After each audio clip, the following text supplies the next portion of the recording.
പരിശുദ്ധാരൂപിക്കെതിരായ പാപങ്ങൾ ക്ഷമിക്കപ്പെടുകയില്ല. നിങ്ങളുടെ ആരുടെയെങ്കിലും ഓർമ്മയിലുണ്ടോ? നമ്മുടെ വേദോപദേശ ക്ലാസ്സുകളിൽ കുഞ്ഞുനാളിൽ നമ്മൾ പഠിച്ചതാണ് പരിശുദ്ധാരൂപിക്കെതിരായ പാപങ്ങൾ 6. അതെല്ലാം ദൈവനിഷേധത്തിന്റെ പാപങ്ങളാണ്. ശരിക്കും നമ്മുടെ ജീവിതത്തിൽ ഉണ്ടോ എന്ന് നോക്കണം. ഞാനത് പറഞ്ഞു തരാം. ഒന്നാമത്തത്, മോക്ഷം കിട്ടുകയില്ല എന്നുള്ള വിചാരം. അതായത് നമ്മൾ പണിപ്പെട്ടിട്ടൊന്നും കാര്യമൊന്നുമില്ലെന്നേ, നമ്മളൊന്നും ഗതി പിടിക്കാൻ പോകുന്നില്ല, നമ്മുടെ നിരാശയാണത്. മോക്ഷം കിട്ടുകയില്ല എന്നുള്ള വിചാരം. 2, പുണ്യപ്രവൃത്തികൾ കൂടാതെ മോക്ഷം പ്രാപിക്കാമെന്ന മിഥ്യാബോധം.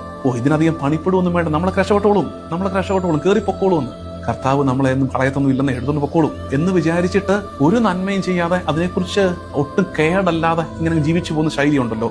2 അപകടം. 3, ഒരു കാര്യം സത്യമാണെന്ന് അറിഞ്ഞിട്ടും അതിനെ നിഷേധിക്കുന്നത്. നമുക്കറിയാം, എന്താ ഞാൻ പറഞ്ഞതല്ല, അവൻ പറഞ്ഞതാണ് ശരി. പക്ഷെ ആ ശരിയെ അംഗീകരിക്കാൻ എനിക്ക് പറ്റുന്നില്ല. അതിന് പല കാരണങ്ങളുണ്ട്. എനിക്ക് കിട്ടിയ പരിശീലനം, ഞാൻ ഉൾപ്പെട്ടിരിക്കുന്ന ഗ്രൂപ്പ്, എന്റെ ചില സ്വാർത്ഥ താല്പര്യങ്ങൾ. പരിശുദ്ധാരൂപിക്കെതിരായ പാപങ്ങൾ ക്ഷമിക്കപ്പെടുകയില്ല. നിങ്ങളുടെ